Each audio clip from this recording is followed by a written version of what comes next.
Assalamualaikum warahmatullahi wabarakatuh. Alhamdulillahirrabbilalamin.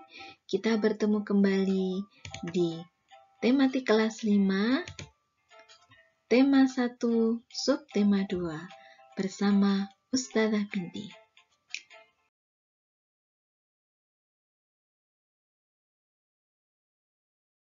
Bismillahirrahmanirrahim. Dan kita dengarkan surat Al-Mu'min ayat 14. خلقنا النطفة علقة فخلقنا العلقة مضغة فخلقنا المضغة عظاما فكسونا العظام لحما ثم أنشأناه خلقا آخر فتبارك الله أحسن الخالقين. Maha suci Allah, pencipta yang paling baik, Masya Allah. Dari air mani, kemudian dijadikan segumpal darah, lalu dijadikan segumpal daging, dari segumpal daging dijadikan tulang belulang, dan dari tulang belulang itu kemudian dibungkus dengan daging. Maha benar Allah dengan segala firman-Nya. Dari tulang belulang kemudian dibungkus dengan daging. Nah, anak-anak, pada kesempatan kali ini, kita akan belajar tentang tulang atau rangka manusia, dan kita akan belajar tentang otot manusia.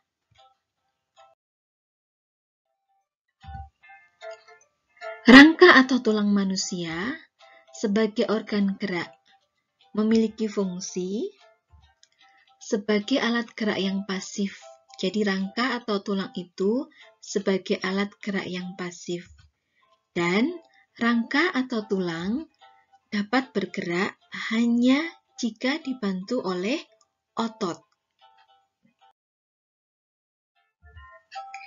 Bagian-bagian dari rangka. Kita baca sama-sama ya. Ada tengkorak, ada tulang selangkang, ada tulang belikat, kemudian tulang pengumpil, tulang hasta, ada tulang telapak yang ada di telapak tangan, ada tulang jari tangan, kemudian tulang keris yang ada di betis, tulang betis di betis juga, kemudian tulang pergelangan kaki. Ada rahang bawah, tulang leher, tulang dada, tulang belakang, tulang panggul, tulang paha, ada tulang tempurung lutut yang letaknya di lutut. Nah, fungsi dari masing-masing tulang ini bisa kalian baca di ringkasan materi di modul kalian masing-masing. Hubungan antara tulang yang satu dengan yang lainnya dihubungkan oleh persendian atau yang biasa kita sebut dengan sendi. Nah, sekarang kita akan belajar tentang otot manusia.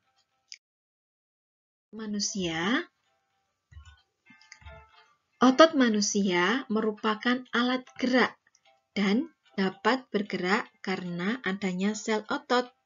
Fungsi dari otot manusia untuk menjalankan dan melaksanakan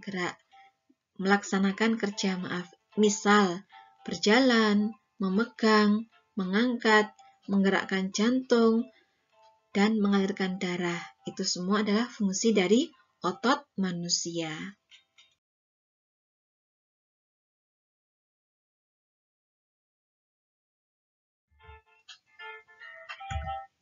Nah, macam-macam otot manusia. Yang pertama adalah otot polos. Otot polos ini terletak pada organ dalam. Biasanya berada pada bagian usus, saluran peredaran darah, otot di saluran kemih. Kemudian ada otot lurik. Otot lurik ini melekat pada rangka atau tulang manusia. Kemudian otot jantung. Otot jantung terletak di dalam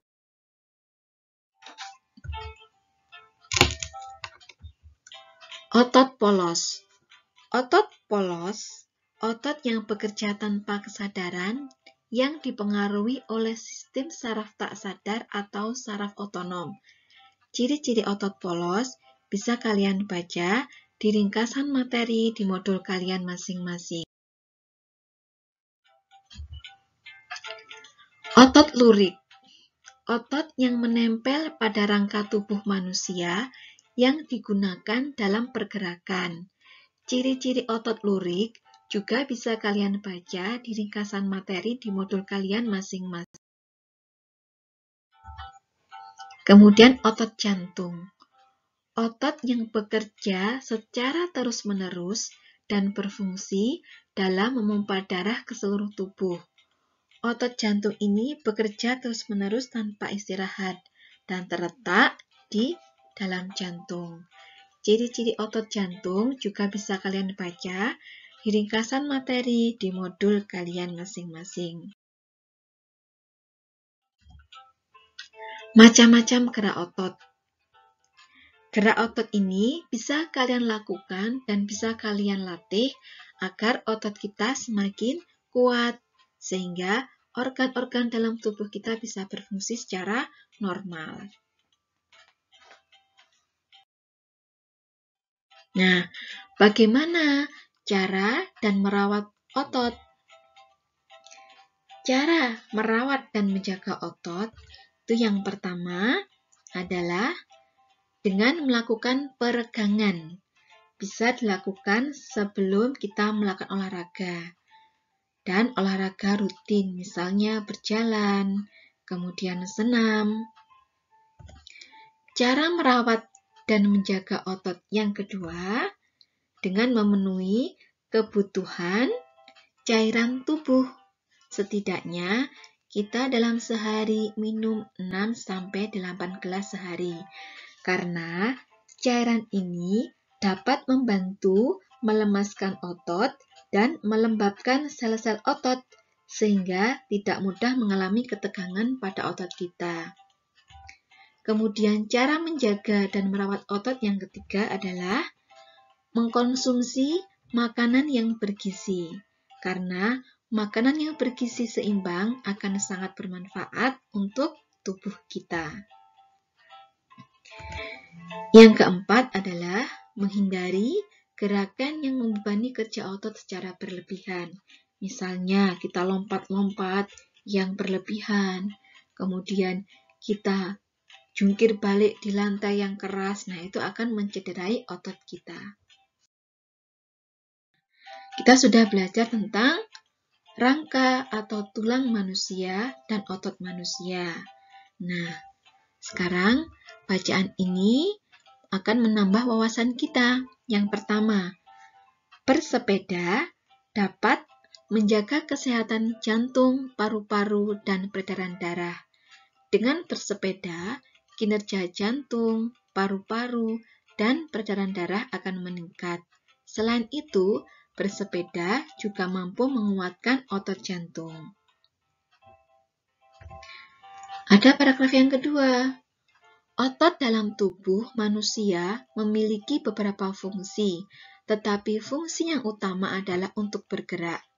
Adapun fungsi-fungsi yang lain untuk mendukung tubuh, menjaga postur tubuh, dan menjaga suhu tubuh. Semua fungsi otot tersebut dapat dilakukan jika otot dalam keadaan sehat. Dari dua contoh paragraf di atas, kita dapat menentukan ide pokoknya yang menjelaskan inti dari paragraf tersebut.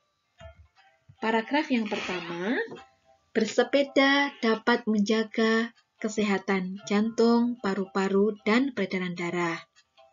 Dari paragraf yang kedua, kita dapat menentukan ide pokoknya. Fungsi utama otot adalah untuk bergerak. Itu tadi adalah contoh menentukan ide pokok.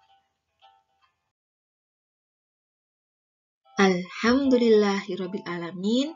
Mudah-mudahan semua yang kita pelajari hari ini bermanfaat Dan untuk menambah wawasan kalian, baca ringkasan materi di modul kalian masing-masing. Ustazah akhiri, Assalamualaikum warahmatullahi wabarakatuh.